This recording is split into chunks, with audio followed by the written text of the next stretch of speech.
All right. I love this. I missed you guys. We're just going to get in this. Welcome to the Dad's Nerdy Ambitions podcast. I'm just going to get into this because we'll never actually start the show tonight if we don't actually start the show.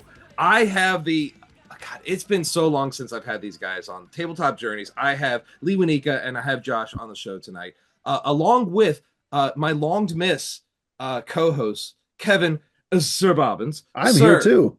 You are. We're all here tonight. This is so great. The only thing that would make it better is if Sam was here with us tonight, but he's playing D&D because he cheats on me once a week. I mean, it is Tuesday. My game's tomorrow without Steve.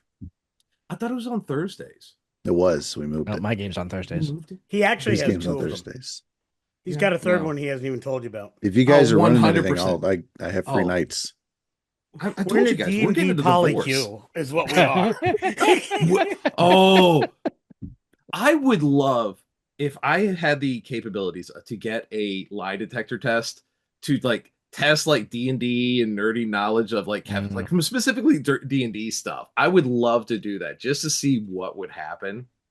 Like I couldn't do it because as a DM, he'd be like, how much of your stuff do you actually write before you actually start the game? And I'm just going to be like, I know the answer to that.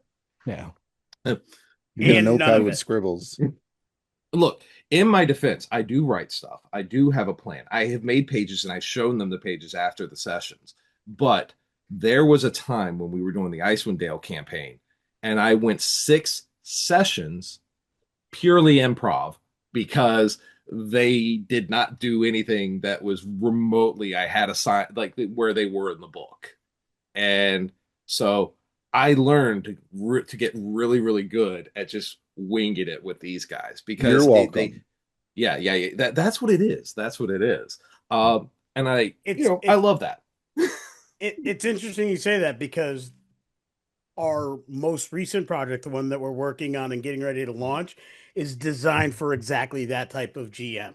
That is one of because I have realized that for all the wonderful things that we have written and all the adventures that we write, whenever I run them at the table, I stick to the skeleton, but the beast that arrives when it's all said and done is so vastly different that it became harder to keep writing the bigger adventures because for me, Josh has done a lot of the heavy lifting when we're writing the bigger adventures because of that. So I tend to focus on what's the framework, what's the skeleton, for exactly that reason, because I don't run by anything written. Once I start working with a couple NPCs, I'm improv all night, and it is hard for me to stick to that script. So we decided we would write a project that work on a project that plays to our strengths as GMs. Because it's the kind of thing that we use. Yeah. And that's kind of where we came at the Bridgewell Chronicles from. Yeah. That's awesome. What an introduction. And that was a great segue that you right up stole from me, my dude. Props to you. This is my show, guys. We already had this conversation. Rogue's gonna rogue. That's all I'm going to say about that. Yeah. No, first off, welcome to the show, guys. Welcome back. Thank you. Yeah. It's been forever. So long. Way overdue. And I do want to get into your guys' Kickstarter that you guys have going on, which is awesome. I am excited about it. But like, dudes, we need to catch up because it has been so long. Like, what? I mean, obviously, this is something that you guys have been working on, but you guys have been very active in the nerdy universe. You guys have been constantly doing stuff. You guys are doing an amazing job over there on your guys' show. You guys appreciate that. Dude, no worries. Go ahead. Sorry. And I'll see if I can fill in anything that he might miss. Yeah. He doesn't miss much though. No, I don't miss much. But so first of all, Steve, thank you very much for having us. It has been forever. I mean, Tabletop Journeys has been on the air now it'll be 5 years. It's probably 5 years right around now. Actually, it's right around when we started. So in November of 2020. So it's been a crazy long time that we've been doing this, and a crazy long time since we've seen you. So happy to go ahead and be on here. So obviously within the last couple of years, I think that it is is reasonable to go ahead and say that Tabletop Journeys has turned a little bit from being just a podcast. We've really started putting out a lot more content, specifically in the last couple of years. And kind of the big jewel that we just put out is our big 186 page Traveler's Guide to Factions, which just the Kickstarter went for that in October of 2023, I think it was. So it was a while coming, but that one has now fully been sent out. The books are there, t-shirts made by Mr. Liu and Nika Miller and friends. And so we're taking that project and taking all the content that's in there and rolling it into new and wonderful things. And that brings us to the next Kickstarter that we've got coming up in January here. It's going to be the Bridgewell Chronicles Volume 1 because there will be many. This is kind of the first level adventure pack that comes. Ooh, there you go. Let's look at that. So, see if you can. Look at you. Yeah, look at that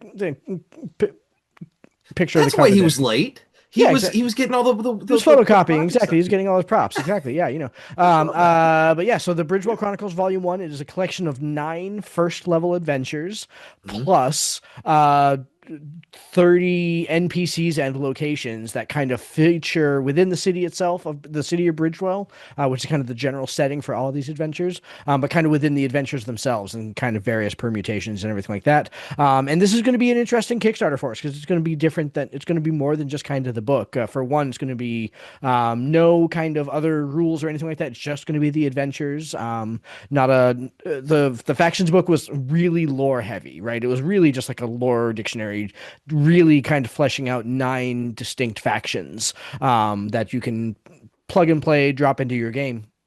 These are going to be 9 adventures written, one for each of those factions, and then these locations and NPCs. And with the Kickstarter, you'll be able to go ahead and get not just the PDF of the adventure book, which is going to be like 24 pages, but also you can get that printed and everything like that. But we're also going to do cards, like 3x5 cards for the NPCs and the locations, so that if you're playing at your table, kind of a la the starter set. Actually, it was an idea that we had it before we knew that the starter set had cards in it, really, but was very much kind of like we'd had it kind of floating around. Like once the starter set came out, it's like, yes, okay, that's clearly where it's going here. So some kind of more physical props that you can use if you're running them at the table, if you want to introduce these NPCs and stuff like that. So that'll be kind of a new twist for us this time around. So I like that. I'm a huge fan of props. I love creating stuff for my games, as you guys have seen. Like Kevin knows, by playing my tables, I will spend copious amount of time and ridiculous amount of time making props and stuff like that. So having that stuff already and being able to give it to people,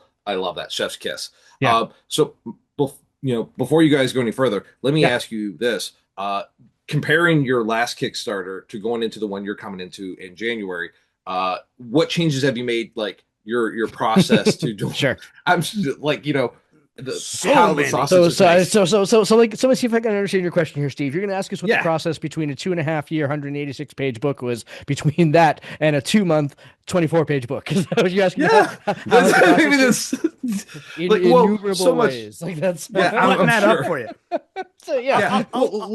How prepared were you for this one? Like, do you think you're a lot more prepared? This is going to flow a lot easier because you're doing it in January too. So allow me, Josh, right? So when I was showing this folder, that is because one, all 9 adventures are already written. We are actually doing final edits on them currently. Nice. So 2 months before the Kickstarter even starts, we're in our final edit phase. Does that mean there won't be minor changes here or there later? Probably not. But the bulk of the work is done. Just last night, we got the first Passover on both the location card, or the second Passover on both the location cards and the NPC cards. I'll give you a little taste of those. Right here. Nice. Love the art. And I am going to a catacon. I actually today was my last day at my 9 to 5. I'm packing tomorrow. I fly first thing Thursday morning. I'm at a catacon in Dayton, Ohio all weekend. Shout out to all my middle of the country peeps. And I will be out there. One of the adventures I'm running is one of the adventures from Mm-hmm. this, and it'll be the Nice. third time I've run this as a playtest. So most of these adventures Yep. have been run at least once, or a good bit of them at this point. Yep. By time the Kickstarter happens, all of them will have been run at least once. Many of them as much as 2 or 3 times Yep. between all the conventions we've been going to. Yep. In fact, the adventure Yeah. that Luanika is running is going to be we're going to be releasing a free adventure on our Patreon to go ahead and kind of show folks kind of the layout of the book and kind of like how that's all working and everything like that. And the adventure that he's running, Catching Counterfeit, is going to be the free adventure. So Yeah. So I love that. and that is the one that has been play tested the most. Um Basically, I would probably have run a different one at this one because I want to do play test some of the other adventures more. But when I had to, when the deadline for this convention, what games you're going to run, this was the one that I had play tested twice. I'm like, okay, this is solid. I can run this at a show in front of live folks and be really good with it. No worries. We had Josh and I had tossed it around as many times as it was going to be tossed around. I don't yep. think we've edited or made any alterations in this one in months at this point. So, to answer your parent question, which is what was different about the process, one, we're done before the Kickstarter even launches. Yep. That's number one. At this point, it's fund it, print, Yep. check the proof print. And actually, we're getting proof Yep. prints on the cards here within the next month or so. Yep. So a lot of this stuff is going to be done before we even launch. So we're talking Yep. probably the fastest fulfillment we've done of all our Kickstarters. Yep. And while that was a goal we tried to achieve the last time, be done, we thought we were further along than we were. And what we realized, first draft is not close enough to the end if you want a quality product. We Yep. need to be done with all drafts. It needs to be and to the non-associated third-party editor. Yep. Nice. That's the phase we want to be in on the day we launch, and Yep. we are right on track. Honestly, we are probably within a week or two of being able to send it to the third-party editor now, but Yep. we're gonna just dot all the T's, cross all the I's, do a little bit more play testing and that. Can you guys give I said it that way on purpose. Yeah, you did. Okay. I wasn't judging him. No judgment. No judgment. You guys have been working your butts off, and he's getting your ready military to fly. left. We gotta break that down for Kev. Yeah. That's all. Kev, I didn't want you to feel left out. I got to pick on everybody a little bit. That's just what There we do. go. I jump in occasionally. I'm actually curious who exactly is this marketed towards? Because I've been watching your guys' videos on the starter set, and you mentioned the cards, and it's very, very beginner friendly. And one comment you made, Josh, about incremental DC checks and things available to Dungeon Masters. I see they're trying to keep it simple. And do you have those tiny things in this Kickstarter to really increase absolutely abilities? For sure, yeah. So the adventures themselves are fairly contained, right? The entire intention of the adventures is to be short and agile and be able to go ahead and give, like Luanika was talking about earlier, give the framework that a good DM can run with in any different directions. So each of the adventures, except for one, is 1 page. That's it. 4 or 5 encounters, 2-3 NPCs, 2-3 locations, kind of pulled from that list.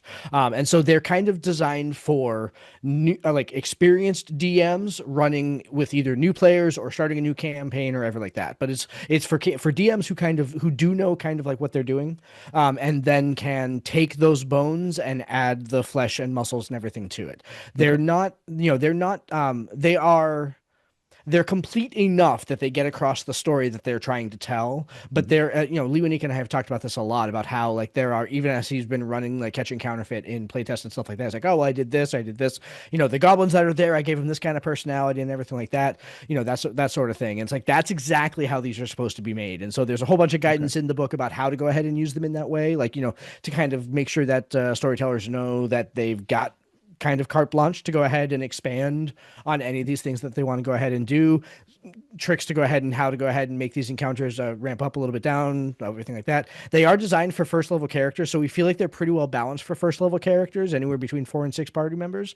But there's always kind of like, there's always if you've got super experienced players or whatever like that, there's always ways that you can adjust those, not the dials and stuff like that, to go ahead and crank them up or crank them down if you need. Ooh. I like that. Yeah. No.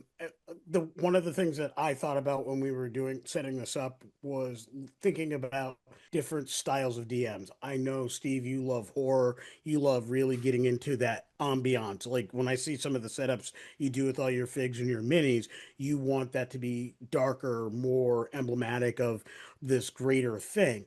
So if you have this great story in mind, but that everybody likes to start at level 3, but what I find when you start at higher levels is you don't know all your powers. So by the time you realize, oh man, this is how I should have used this, you're now beyond that, and that thing's not as good anymore, right? So Hmm. what we wanted to do is let's give somebody something cool at the beginning that can be molded to every GM's unique style. I like a more political, more what's going on in the town kind of adventure. The one that Josh and I were talking about earlier today in editing really got into some faction back and forth and how this plays out with the faction and how that Yeah. needs to come across.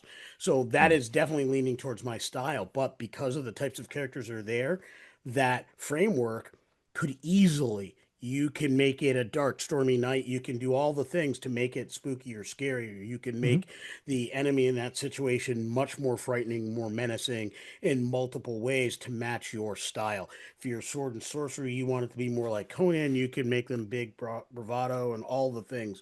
So it's really designed to fit anyone's style, but it has some good guidance. So if you're brand new at a GM position, you can figure out what your style is with these. It's a good start for players to do that and introduce them to the factions. At first level, you could start as part of the factions. You could be somebody who's interested. You might have nothing to do with them, but because each of these adventures you kind of meet some of the factions, you then, after playing a few of these, could say, I really like this faction. I want to join this faction. And as a GM, you now say, okay, got it. That's the direction that that's how I'm going to steer the campaign, and that these are the factions that are going to be really involved in my Yeah. campaign. I love that. I like that it's a, as a GM and DM slash storyteller, having the flexibility of tools, and especially if you're a new and you don't know what your play style is. Like I said, that between you, me, Lewanika, and Josh, we have many decades of And probably D 100 and years between the D. three of us. Yeah. Oh, let Whereas me count the somebody gray hairs. Yeah, right. Right. That's why I usually try to keep it nice and clean for now. Yeah. Whereas somebody like Kevin, Kev, you've been I got a good dozen DMing one shots under my belt. there, but yeah, so he's finding his style. He may have found his style now, No, but no, I have no, not. okay, cool, even better. So he doesn't know his style yet. So utilizing this tool can give him that capability where he can feel himself out and kind of Yep. stretch his wings a little bit here. And that's a really fun, Yeah. unique tool and capability that you guys are implementing into it. And making it to where you guys can say, okay, you may not be you. I'm going to Game of Thrones it here. You may be a hedge knight versus going into and you decide you like House Targaryen. Just Hmm. Game of Yeah, sure. Thrones for everybody here. But like choosing that and giving that flexibility, and then you can guide the campaign or guide your game down that path. That's cool. I like Yeah. that. So my question is how did you guys decide, because you guys are doing this as this is part one of the Kickstarter, you're going Sure. to do a part two, part three, however far you guys want to go. Yeah. How did you decide this is what I want in this section in this Yeah. part versus part two? Yeah. So We threw down. Basically, we yeah, had somebody like throw a carrot in the ring, and we both jumped in and started throwing haymakers exactly. Yeah. until we were good. Yeah, Yeah. no. It's really, Uh, as in all things, actually, because we've already announced this, so it's not going to be too much of a spoiler. But the big thing is that we started backwards. Um, uh, Probably a year or so ago, while we were finishing up the factions book, and kind of reconciling with like how much work there was left to do on it, and kind of how we wanted to do it. We had been just so heads down on it for so long that we Mm. both needed kind of a palate cleanser, right? So we started this Genie D and had come out with this Kraken Week promotion, not this past summer, but the summer before. Mm. And the whole concept was to go ahead and write undersea content, right? And so, we kind of started putting our heads together. Yeah, there we go. Yeah, there's the Sea of Fire cover. So, we started writing an adventure, for like an underwater adventure, and how does that look and everything like that. And as we were kind of working through that progress, through that adventure, what we realized is that that adventure was really like a level 4, level 5, end of tier 1 adventure, right? Mhm. But we had written on top of that adventure, we had written all of this like gazetteer level information about the place where that adventure happens, right? Mhm. Like, God, that Google Doc is probably Gob-stopping 50 amounts of it. pounds. Yeah. Like Yeah, it's a it's gotta be, lot. that's gotta be 50 pages of information in that book. In that Google Doc, right? And we're like, man, okay, so what are we gonna do with, like, okay, so we've got the adventure, that's great. Like, we haven't even put it out yet, right? Like, we got this adventure, but that's great. What are we gonna do with all the rest of this stuff? And we're like, well, eventually we're going to go ahead and make a gazetteer, like a location, like really detail the city. But before we get to that point, we wanted to build up all of this adventure content and introduce bits and pieces of the city through adventure play, right? So all 9 adventures in this book take place in a very small section of the city, basically on its waterfront. And it details like how the waterfront is very much kind of an area where, the city is an active fishery. It's a coastal city, so like fishing all the time, fishing. Everything revolves around fishing, right?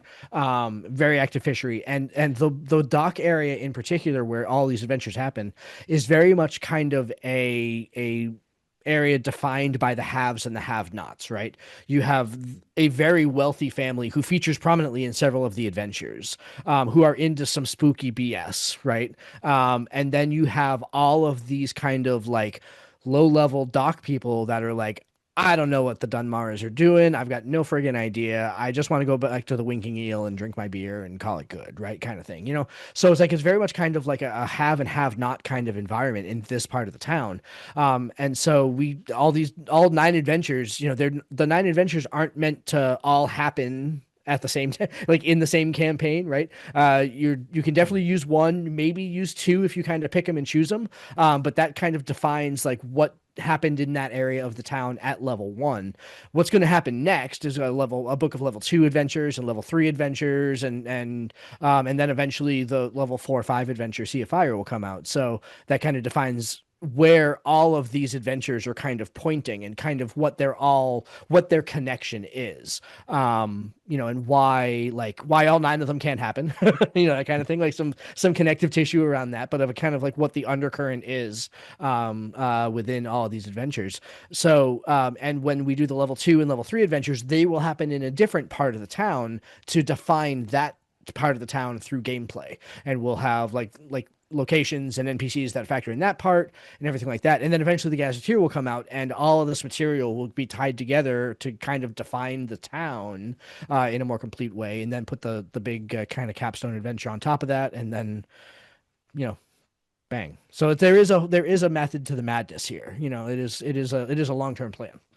Yeah, Now, and I would say that if a GM had a large enough core group and wanted to do something similar to a Wes Marches style, not exactly like that, that's really the situation where you might be able to have all 9 done in each of the variant play levels, because a different party is going to do a different Right, pair yeah. of You wouldn't do all these, 9 with right? the same party was more my point. Yeah, Yeah. you would, yeah, yeah, yeah, because yeah. one, you'd level out, right? You like, that kind of thing. And while you could stage things up, at a certain point, it'd be like, why am I dealing with this kind of Yeah. Mhm. low rank kind of stuff? Yeah, yeah. I need to be doing bigger, better things. I've been at this for a hot minute. So we really did kind of design it around every table gets to steer the kind of adventure they do, or maybe they really like a specific set of NPCs, so they'll follow these variant paths through our series of adventures with the ones that deal with those major NPCs. And then maybe when they're done with that campaign, let's make a whole new set of characters, and we'll do it a different way. We won't do the 6 or 7 adventures or the 10 adventures that we did the last time. We'll do another 10 adventures. So when you talk about replayability, There are 9 different options at the first level. There are probably going to be close to that at the second level, slightly less at third. We have Yeah. a big capstone actually at third, which everything kind of funnels towards and then can expand back out for a couple levels. And then the idea being everybody has their own branching way into this greater epic, even though there are a couple really big event type things. Mm-hmm. And some of those have actually already been play tested or run through quite a bit at this point. Like one of our, both of our big capstones have had at this point more than a year of play testing Yeah. for those capstone adventures. Now what we're doing is writing in the stuff to bring characters and players and GMs to those moments. No, because earlier you guys were talking about how you made this very flexible or very easy and a great tool for, new GMs, which is awesome. And I love that. Without spoiling it, because I don't want you guys to spoil your guys' game. Mm-hmm.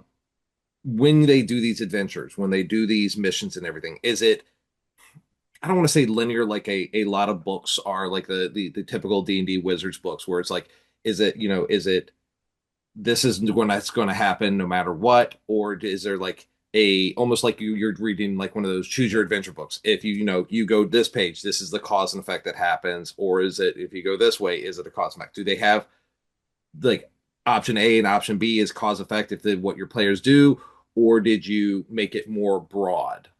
So in general, being first level adventures, they can be a little linear in some situations, but that's not a universal either. So that kind of, when we're talking about kind of what style of DM you want it to be and which direction you want to go with that, if you want to run a linear adventure, there are several within this that kind of fit that. But like, for example, there's one of them, and I'm trying to remember the name of the adventure itself, but it is a adventure where the faction of the Guardians of the Grave, which are basically like your like virulent zealotrous undead hunters, right? They are like all undead like even healing is sort of like frowned upon as the work of necromantic magic, and that's right, like really like hardcore, right? They come into town because they get wind of someone who is not following proper burial procedure, right? Because that's one thing that the faith that kind of guides Bridgewell is very specific about how you treat your dead. You return them to the sea. Like that's the deal, right? And so the Guardians of the Grave get wind that that's not happening and that there are reasons why that isn't happening. And so they basically start being the kind of the jackbooted thugs that they are, kind of start going like door to door and pulling people out and like harassing them in the streets and stuff like that. No allegory there whatsoever for anything that's going on right now. But right, exactly. But beyond that, depending on how the party decides to interact with the quest giver in that adventure, and how they interact with these members of the Guardians of the Grave. Depending on how those interactions are, there are a bunch of different ways that individual mission can resolve itself.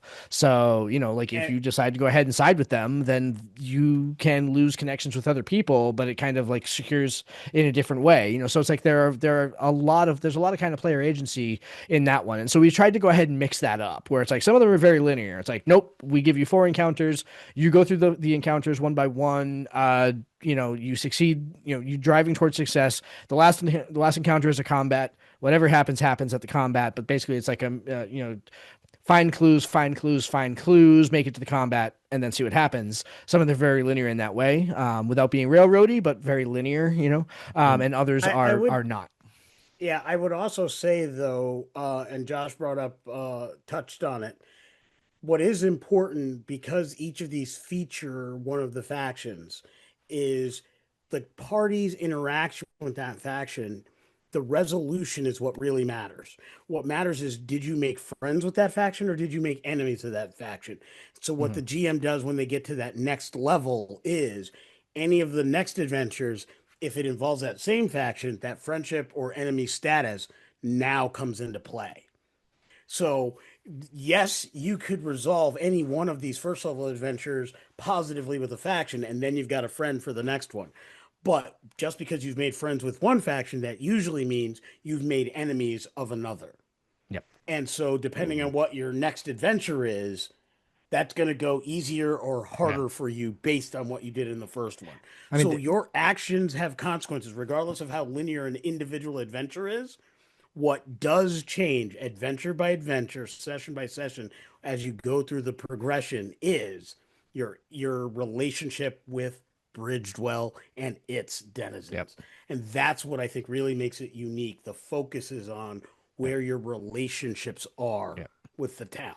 I Even do in the way like that we that. structured rewards. Yeah, sorry, Kevin, not to go ahead and catch up, but even in the You're way that we fine. structured rewards in this for every mission, right? Because every mission you get bennies at the end of it, right? And a lot of times it's like, oh, you get a stack of gold and an item kind of thing, right? But even depending on how you interacted with the mission and what your players did and did not do can determine what rewards they get. And we are explicit to that. So for new GMs that don't want to kind of deal with that part of it or don't know kind of what to go ahead and do, it'll be like, yeah, if you went to this person's house and you had this conversation with them, they will give you this thing when you complete the mission. Versus if you don't, they will not. That kind of thing. So it's also kind Mhm. of branching in that way.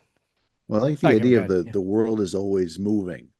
The Yeah. party is in this area, but these other families are doing stuff on their own with or without you. Yep. And then so Yep. that will show in further iterations of the Certainly in adventures. Absolutely. further iterations. Yeah. Like these missions themselves are fairly contained because again, they're one pagers, right? So they're fairly contained into kind of they're zeroing in on the focus of what that mission is. But in the level 2 and level 3 adventures, you will certainly go ahead and meet cast of characters that you've met the first time around here. And depending on what you've done in like if you run the level, I've already started kind of like sketching out some of the level 2 adventures. So it's like depending on how you interact with a certain level 1 adventure, or if you even run a level 1 adventure, this person might be dead, right? Hmm. So if that person's dead, guess what? They don't get to appear in the second mission anymore. And now that second mission is different or harder, at least different, because that person's no longer there, kind of thing. Yeah. So I like it. I love this because what's going through my mind right now is I'm sure all of us here played it, Mass Effect. mm-hmm. And the choosing a side, like do you help out person A versus Yep. person B, and the effects that has on the long-term game. And Mm-hmm. that adds a level of stress Oh that you yeah. you don't get in your regular D&D games, I Oh feel like, yeah. because Yeah. and I love that idea because it's a passive stress. It's not just the BBEG that you're dealing with.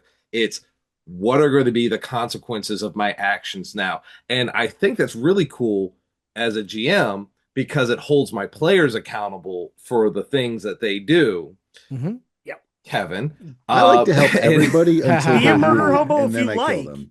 but that has its consequences that Yeah. are actually going to show up on the page, Yeah. right? oh yeah, I like that. Yeah. So not to kind of like, so you're talking about like, hey, you if you do these things, you go to this person, you go to this. Do you have like a little checklist in the back, like, or is it just mentioned with like as you're going on in the script? So the second level adventures are sketches at this point. We're not there because we're Okay. finishing up this before we Yeah. get into more detailed stuff. So we have some ideas. Like I said, we have some other stuff written further down the line, but one of the things that we've talked about is how to manage that. So we're tossing around ideas, but largely it would be more like when you approach um in an introductory scene where there's an NPC, it'll be like there are really three different things. You've either met this character before and they're positive, neutral, or negative to you. And Hmm. then we'll literally have a GM guidance for how to approach the scene based on that. And then that's largely how it'll be. So it doesn't necessarily need to be a checklist, though Hmm. that might be an interesting idea if a GM says, "Look, I want to run the entire Bridgedwell campaign." That might be useful so they can keep track of it. So tracking sheets are fun. I love them. I mean, Yep. they showed up in the 2024 DMG. Having something tailor made for Bridgewell could be really cool and Mm-hmm. interesting.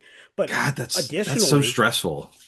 yeah, I but love that. additionally, that's why we have the cards, right? So you Yeah. can, as a GM, just say, I love these little plastic folders with all these things. So I can say, look, we did mission one. These are the people they met. I dropped the cards in there, put a little post-it on it, friendly, done. And now the next time they come up, I pull out the card. I'm like, oh, they were friendly with the party. I'm good to go. So it Yeah. doesn't have to be more difficult than that because the goal is to provide the tools to Oh, make that nice and easy. yeah, no, I think that's awesome. Like I said, when I say it's stressful, like the in my stress in my mind is like consequences for your actions. And that's like one of those things that will always be burning in the back of my mind is like, did I make the right decision? Mhm. Or, is this, I don't like it when the player goes, oh, I did that because that's what my character would do. But like going on that a little bit, like doing that gracefully and tastefully, doing that like as a character, as a player, I think that's awesome. Like I might know out of character that that is a terrible bad idea, but my character just might be intelligence is not quite his strong stat, and that might have an action. He might say the wrong thing. He might get a little bit ragier, and Mhm. that having a overall long-term effect is truly I love it. It makes me Yeah. giddy.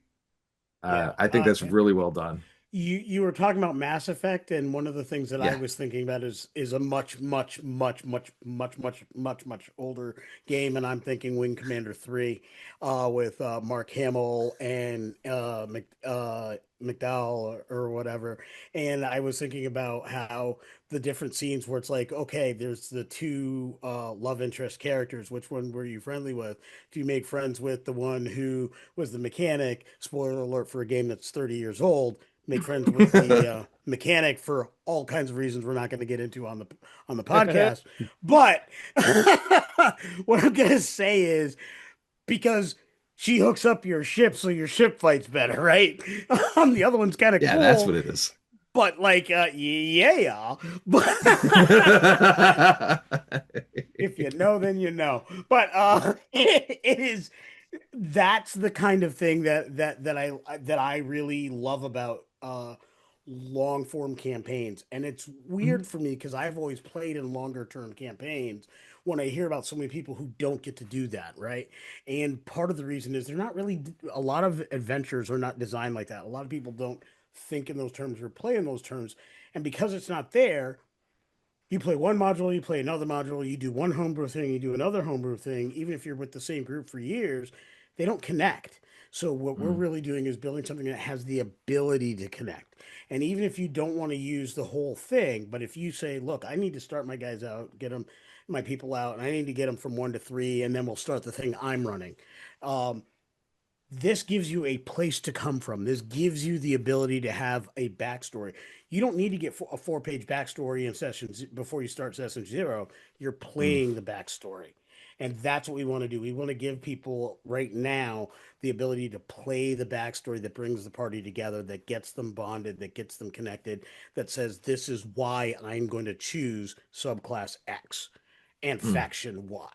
You Yeah. know, we're going to be able to do that. And then what you'll find is your players will want that connectivity. For brand new GMs, even if you're not great at it right at this moment, if you are using material that leads or lends itself to that, your players are going to have so much fun with it. You're going to have so much fun with it. Before long, you're just going to be naturally doing it. And that's really how it came across. I was blessed. Josh was blessed by playing with groups of folks who did that kind of thing themselves. And we've kind of Mm. learned from that and we expand on that in our work today. I love that. So kind of talking each specific mission, how long do you estimate your game times for these missions are? Is it very open to interpretation? Have you kind of designated to like, okay, we estimate these games are going to be a 3 to 4 hour session. Yeah. What do I need to cut out in my life to make sure I do these properly? The goal is to make them convention length, right? So like 3 to 4 hours is probably like the optimal time. But again, there's always ways for to go ahead and kind of like each adventure is like 3 or 4 encounters, and each Mm. of those encounters normally has more than one option for resolution. So sometimes it'll be a skill challenge, sometimes it'll be a combat challenge, sometimes it'll be like if your players try the skill challenge and it fails, then the combat option, that kind of thing. So a lot of them have various options to go ahead and kind of for resolution there.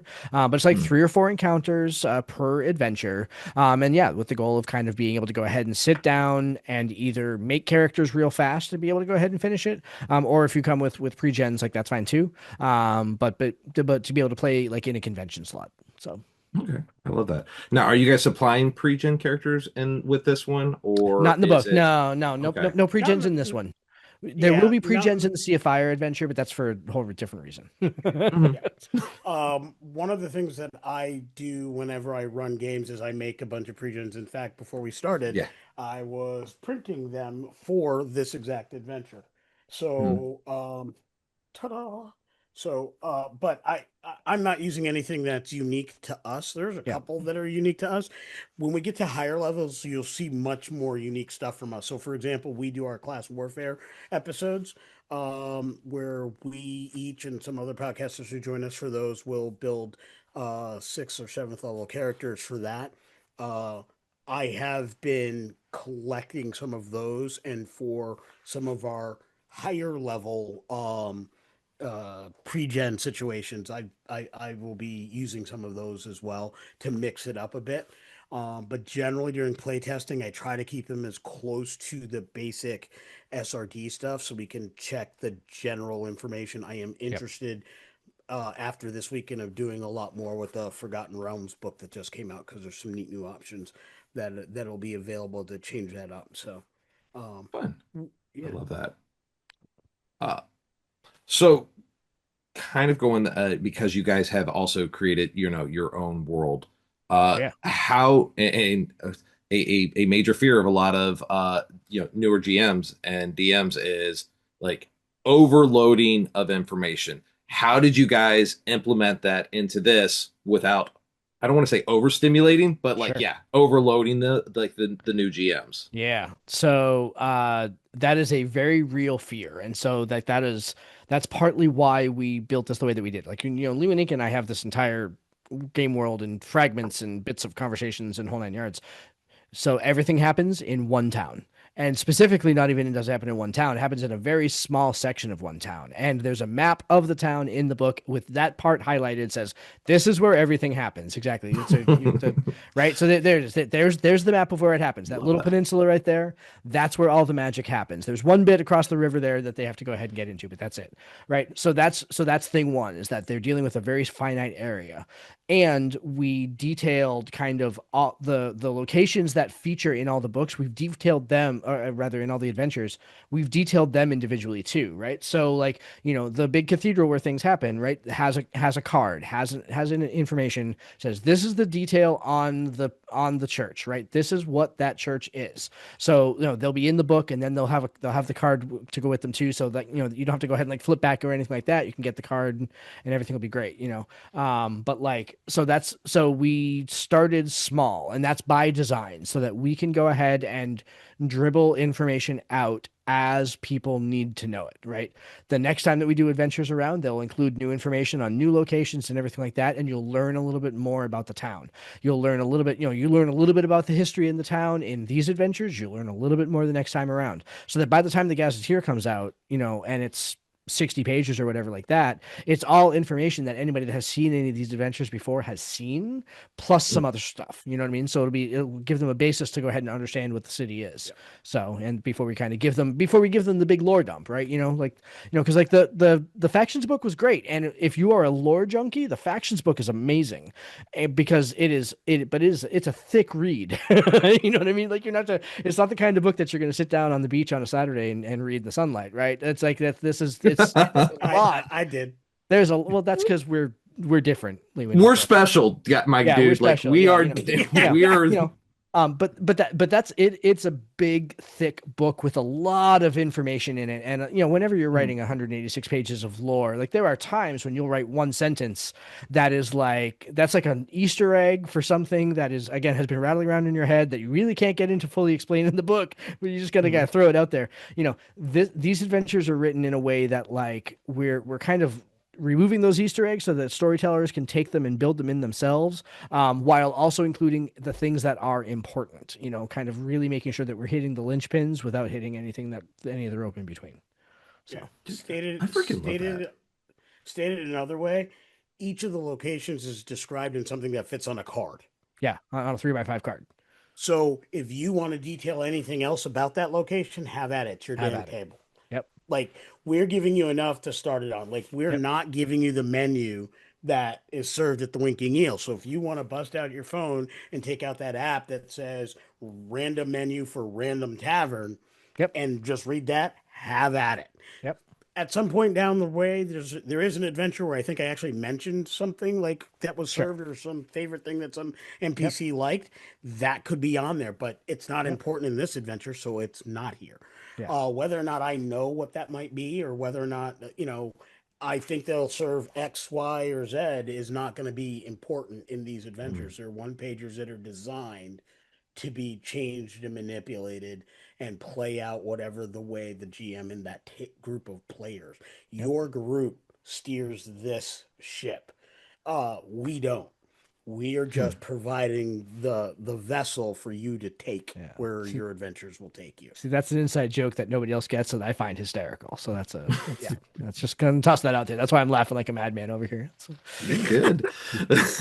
No, I like it. I really do. You have, I don't want to say you've given the bare minimum like essential tools for them, but you have given them ample amount of information, and the fact that it's like you're talking about it being on a card, that's glorious to me, because then I don't have to find the page and go, all right, here we're reading this. I can go look at this real quick. I can even have it like stamped up against one of magnetized my DM screen. I freaking love that. That's actually exactly why we did the cards, actually. So I remember because when I travel. Right. And books are heavy.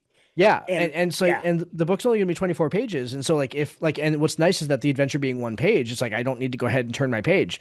But I remember when we were talking about like, oh, we can do like shared locations, because when we initially started writing them, like all of the adventures had different people, different locations in it, and each adventure then had the chunk of defining what all these. And what we noticed is that, man, we're giving up a lot of page inches for setting information. And I was like, well, what if we just didn't do that? What if we just these two locations are kind of similar. Let's blend them into one location and then put it in a different place in the book, so that we don't need to go ahead and we can save adventure space. We can write more adventure in that way. And Lee Winik was like, no, that's not going to work, because then I got to flip pages back and forth and got to go ahead and do the thing. And I was like, well, why don't we did cards, that went along with it? Like, they're going to be an add-on. Like, they don't come with the book. You have to buy them. But what if we did cards? And that way you'd have them and you could keep the adventure right there in front of you. And anybody in any place that you want, you can just build your own deck and kind of have them right there. And so that's kind of how that idea came about. I love that. Now, are they going to be like, oh, sorry, Kath, what you going to say, bud? I said that's clever. But when I first started trying to write one shots for parties and stuff, I would try to come up with motivations and reasons. Say, oh, there's a dragon in the cave, you got to go kill it because someone stole from the dragon. And as soon as people hear dragon the first time, like, yeah, let's go kill it. No, there's reasons though. We don't care. Let's go fight the dragon. Yeah. So they don't always need all that background, all that lore motivation. They just want to go do the thing. Each mission does have a conceit, but it is very much like you're getting a mission from a quest giver. That quest giver has motivations about why they want a party to go ahead and do this thing. Sometimes it's that the quest giver is scared for their life and they need a protection party, and then shenanigans happen. Sometimes it's that, you meet a random scout out in the field who is just like, I've heard this story, like I'd like to go check this out, but I can't go on my own, that kind of thing. Like, each of the quest givers kind of has a motivation, and part of the adventure is figuring out when that motivation or what that motivation is and whether you want to align with it or not. Okay. That's what I was just thinking now, because talking about your whole like Paragon like complex to going on the cause and effects, I'm like, okay, now I'm wondering, is this going to affect my later game, me helping this guy out or me telling him to piss off? Like, just like, bye-bye. Yep. Like, categorically. Absolutely. Categorically. Sir Halvarin will absolutely come back at some other later point. There's even another mission, the one that Lee Winik and I were talking about earlier today, that the party at first does not realize that they are actually stepping into two different pieces of the same faction that are vying for the same thing for different reasons. You're in the middle of an internal conflict. Yeah, and they realize that through the adventure, they realize that that's the situation. And part of that adventure is, do you side with party X or do you side with party Y? Who gets the thing? The party gets to decide that. That choice has consequences. Garrus might fly out of the ship at the end of the episode. And then there's also do you give it to nobody? So you either have keep it exactly force of the faction against you, or one half of them. Yeah, do you fight your way out? Yeah. That was my next question. Was like, is there an option like Z where I go, I no, mean, this is mine. you can always fight your way out. I love You that. can always try. Yeah, amen to that one. So quick question about the cards though. Yeah. Are they going to be like deck of cards size cards, or are they going to be like tarot size like cards? like 3 by 5, so like the Mhm. the same size that's in the starter set. I love Like that. tarot I size, yeah, because freaking love that. that way you can hold a lot of information on it. You can hold a lot of great art on it too. So it's Dude, that's freaking awesome. yeah. So any final thoughts before like we wrap up this episode? Kev, did you have any final questions? I'm waiting to hear more of that Alien RPG that I originally was introduced to these guys from. I'd like to go back to that Oh because my Yeah, God. Oh, That was so man, yeah, much fun. yeah. Chariot of that the was good. Gods. Oh, That was an awful lot of fun. Man, that was oh. that was when we were first getting started too. I think that was the Halloween. That was our first Halloween. So that must have been like October of 2021. Something Yes, like that. because Yeah, I September, started a October. month Yeah. before you guys. So Yep. happy anniversary to us all, by the way. Right. Yeah. Yeah. Yeah. Uh, Yeah. Yeah. yeah. um, no, but like, yeah, that was so much fun. That That was a lot was, of and fun. now We'll we put have a link Kev, in the who was description. We're gonna go back and listen to Yep. those guys. Yep. 100%. Like, yeah, Yeah. dude, like, That you guys was were so much fun to that play was one of the with. most intense DMing experiences that I have I ever was done. terrified. Absolutely, I know. Terrified. Kev, you have to Like, understand, like, I was fundamentally wounded in my soul, yeah, terrified. yep. I mean, Like, the best part of it was that I remember like because we only did audio. So Mhm. anybody out there watching like doesn't get how visceral that was as a physical experience. But like when I logged on for the session and I'm in my office and I've got all the lights down, I've got my air conditioner going. It's like it's October in Maine, so it's cold, and I'm like, here's the thing, guys. I need you to do this because you guys are in the cold of space. I want you to shut down your lights. It's dark. I want you to turn on your air conditioner, get cold, get chilly, get yourself comfortable, because you guys are in the cold of space, and we're gonna go ahead and do this. If we're gonna do this, if we're gonna do horror in space, we're gonna do it right.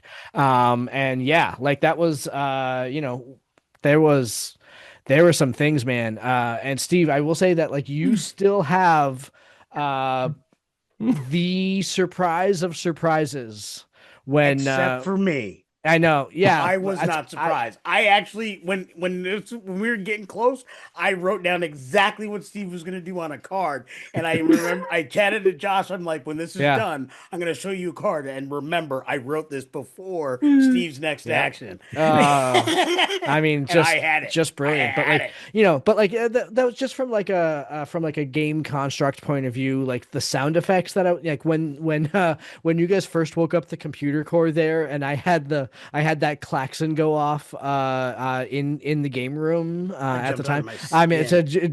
Leonika jumped out of his skin. But man, Leonika again, like the role play that you did talking about The crocodiles. the Yeah, crocodiles in Louisiana that Laron grew up with, like all of these like ancillary bits that like are so it was so good. great. So for the audience, just because Kev asked, and I love Yeah, this yeah, story because it was one of my it was a pinnacle role playing moment. Um, it, Josh broke us up very early on to do a separate scene side room. So Russell were smoking and joking or whatever, while one person was with Josh doing this bit. And for my character, it was basically explain like how you got a fear of something and describe that situation. And for whatever reason, I think it was 3 weeks before I had seen Jaws or whatever, and I started channeling Robert Shaw's uh Indianapolis diatribe, but I'm yeah. playing this character from the Bayou. Hmm. And so I converted that a bit. And I'm not going to go into all it because I want the audience to go listen to those episodes because they were amazing. Yes. But I had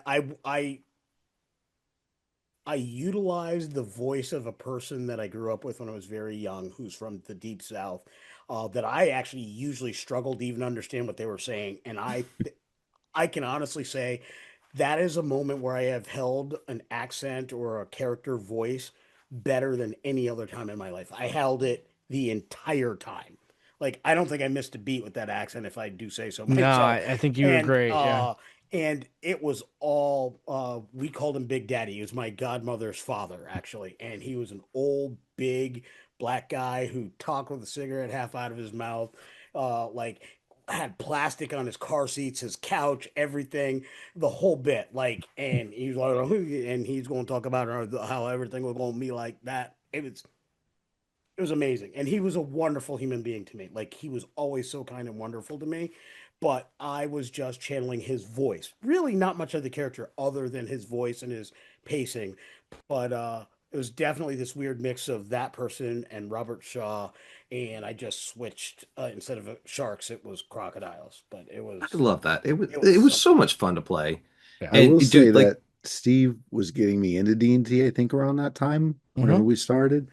And that was some of my first exposure to role playing, and I still remember that character. So Yeah. you did an Ron amazing job. Everyone, it brilliant. was so immersive. Everything Yeah. went. It was really good with That was so much fun. I don't know if I ever told you this, Steve, but I always thought about I started writing a sequel actually to that episode because the whole thing ends with like basically your character largely gets away, although there's some speculation about whether or not you get away.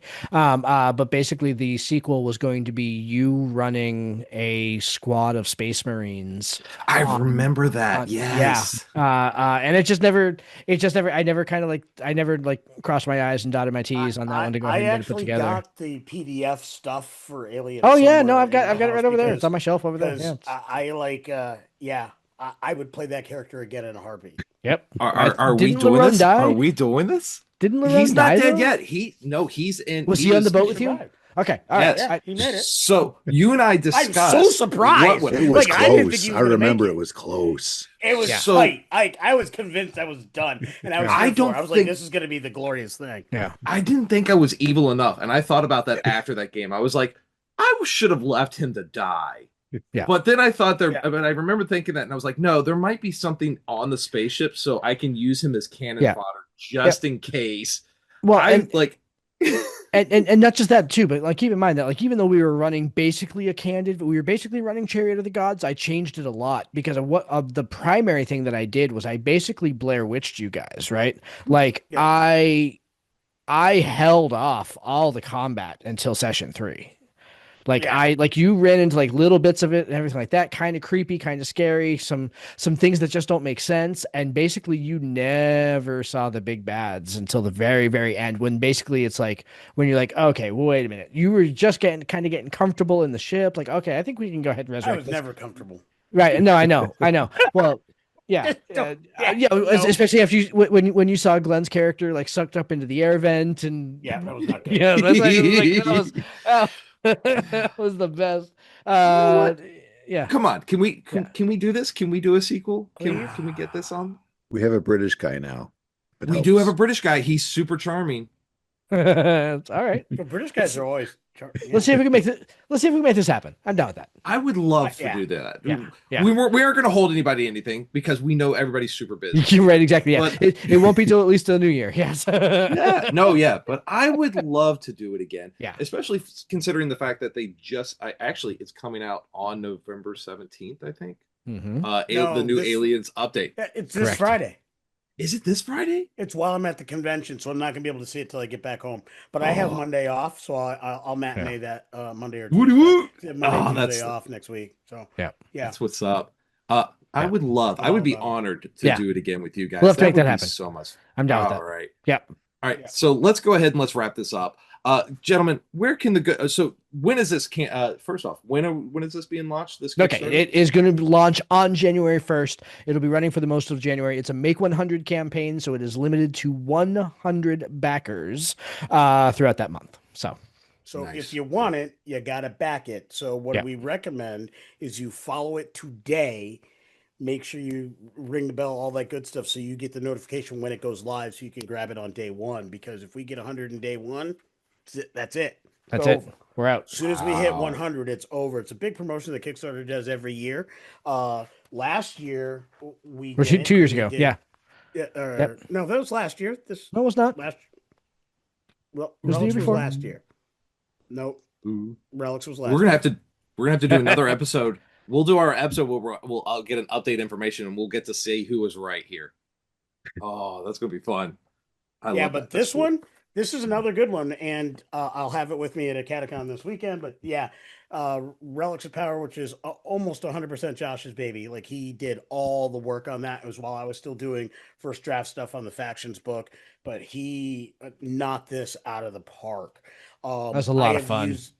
This was a great book. It is. It's an in-game, out-of-game book. So it's basically a book of magic items, but it's a book of magic items told from the perspective of this guy who has gone around the known world, just traveling and looking for things and reading stories and listening to stories and the weird people that he came in touch with and everything like that. And basically detailing these magic items that sometimes he knows what they do and sometimes he doesn't know what they do. And like the big conceit, the in-game statement is, I don't know if any of this is real, but this is what I've heard. Yeah, you can go out and find out for yourself. I read it in a book somewhere. The way I've used it is, this is the MacGuffin. You like beat the bad guy. This is the thing the bad guys are after. You get it. Your players have it, and then basically you're at the game table and you go, that's the book you find, and you throw it down on the table, and then the players are like, oh my god, can we actually get these? And that's your campaign right there. They decide what they want to go after, and you as a GM just have to say, well, let's see where I'm going to put that on the map. Drop a pin and adventure for it. It's freaking awesome. The second half of the book is mechanics. So you have D&D 5e rules for that. And you also have Pathfinder 2e rules for that in the second half of the book. So you can use it in different game systems as well. And I have, at my local game store, this is on the shelves here in Groton, Connecticut, as with the factions book as well. But but for those who are a little bit far, or you want to support us, even better, you can always just contact us for both of those. But we can get jerked up. But definitely, players just love the lore bit of it, and the physical, tangible bit about this is part of the treasure is amazing. Yeah, it's just so much fun at the table. Yeah, heck yeah. And where can the good people out in Nerd Nation find you guys? Oh, as always, the Tabletop Journeys podcast comes to you at least twice a week on our YouTube and Spotify channels. We'd love for you to go ahead and check it out there. And all the links to the Kickstarter campaigns and the backer kits to go ahead and buy other stuff and how to go ahead and get all of our stuff is on in all that on all of our show notes there. So you can certainly go ahead and reach us in any of those capacities. We'd love it if you follow us on Instagram, on Blue Sky, and all those sorts of things too. So I love that. And we'll make sure to put those links. Yeah, and if you did want to go to Patreon/TT Journeys, did I get that right? Patreon.com/TT Journeys. Yep. Thank you. You'll have the opportunity to do play tests for some of the new stuff we're writing. We frequently show little bits and bobs here or there, or we just straight up have offers for those who have who are part of that, as well as we'll throw out questions on Discord as well. So. And in fact, I would go ahead and say that if you really like the card idea, if that's an idea that really resonated with you, you should really consider joining our Patreon. I love that. Because there's more special. There's more coming. We're starting to plumb the depths of our old stuff to go ahead and make more card sets. So that's freaking awesome, dude. I cannot wait, and I look forward to that. Yeah. So let's go ahead and let's wrap that up on our side. As always, please like, subscribe, and follow wherever you're listening to podcasts. And if you are listening to us on Apple or Spotify, please remember to rate and review. We love them, we crave them, we need them. We're also on Instagram and Facebook, so please remember to like and follow us at DNA Pod or on our website, www.nerddnapod.com. I'm your host, Steve Pugh. I've been joined by the most lore-driven, the nerdiest, and aging up there GMs, DMs, Lee Winika and Josh of Tabletop Journeys, as well as always my adorable, my impeccable, and my ever inquisitive co-host Kevin Sir Bobbins. Hello. Gentlemen, thank you so much for being on the show tonight. It has been an absolute pleasure. You are very welcome, Steve. I'm a little disappointed that you didn't call Kevin the penfold to your danger mouse, but that's a that's a good one. What's this? That's a deep Bam! Mike drop. That's my man Josh came with it. I want a new unique baby. name every episode that I'm on. I like it. Fine. I'll get on that. Penfold is top flight. Yeah. Right. Oh God. See, and you see it now, don't you? Oh, Thank you good. and good night. Good night, all. Later. I've got Warhammer lore that'll put you to sleep. Dice over men on a mission. When the kids asleep, the nerds will play.